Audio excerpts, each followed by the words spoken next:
Dans le cerveau, il existe des cellules qui ont la forme d'étoiles et que pour cette raison sont appelées astrocytes, c'est-à-dire cellules étoilées. Ces cellules ont été identifiées pour la première fois vers la fin du 1800 par Rudolf Virchow. Après, plusieurs biologistes et neuroscientifiques, entre autres Camillo Golgi et Roman et Cajal, ont contribué à mieux les définir. Aujourd'hui, ces cellules portent bien leur nom, car elles sont devenues des véritables stars dans le domaine des neurosciences.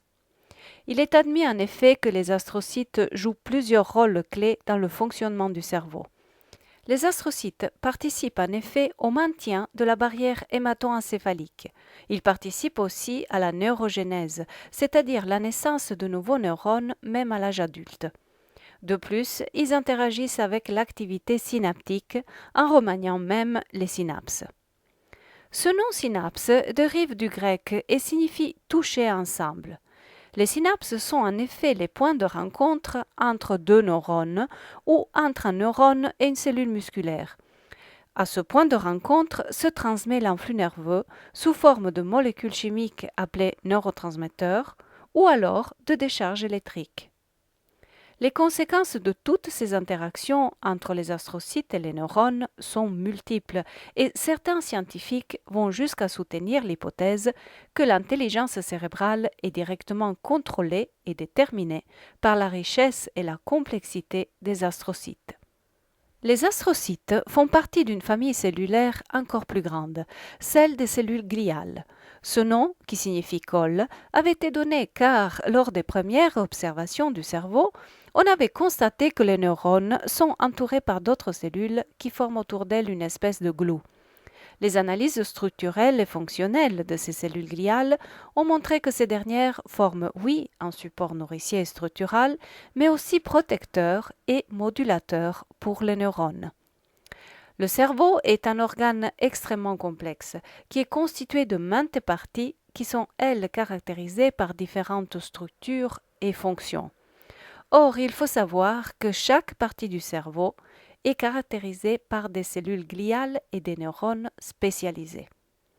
Ainsi, dans la neurohypophyse, on trouve des cellules gliales spécialisées qu'on nomme les pituicytes. La neurohypophyse est une extension de l'hypothalamus, reliée à ce dernier par une petite tige qu'on appelle la tige pituitaire. L'hypothalamus est une partie du cerveau qui, entre autres, joue le rôle de coordonner la régulation des glandes endocrines comme l'hypophyse, la thyroïde, le thymus, le pancréas, etc. La neurohypophyse constitue la partie postérieure de l'hypophyse, qui est aussi appelée la glande pituitaire et qui est située juste derrière notre nez. Son rôle est de sécréter dans la circulation sanguine la vasopressine, aussi appelée hormone antidiurétique, car elle régule entre autres la quantité d'eau dans le corps, et de l'ocytocine, appelée aussi hormone de l'amour, car elle intervient dans les contractions utérines, l'allaitement et l'attachement aux partenaires et aux petits. Dans la neurohypophyse, on trouve les parties terminales des neurones sécréteurs. Ces neurones ont leur axone dans la tige pituitaire et leur corps cellulaire au niveau de l'hypothalamus. Les pituicytes, en tant que cellules gliales spécifiques de la neurohypophyse, se trouvent donc à côté des terminaisons nerveuses des neurones sécréteurs. Un de leurs rôles est de moduler la libération de ces deux hormones dans le sang. Comme les autres cellules étoilées, les pituicytes ont plusieurs cordes à leur arc pour interagir avec les neurones. Tout d'abord, les pituicytes savent modifier leur morphologie pour contrôler l'espace de contact entre les neurones et les cellules sanguines et faire une sorte de barrière amovible entre justement les neurones sécréteurs et la circulation sanguine où les hormones sont destinées. Deuxièmement, ils peuvent aussi libérer des substances activatrices ou inhibitrices des neurones.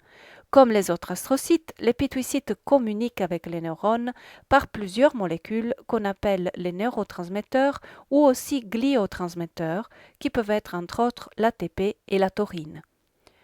Utilisé depuis une trentaine d'années comme modèle d'étude pour mieux comprendre les interactions entre les neurones et les astrocytes, le système hypothalamo-neurohypophysaire a contribué à montrer combien les cellules du cerveau sont plastiques et mobiles et combien elles savent s'adapter à chaque situation environnementale.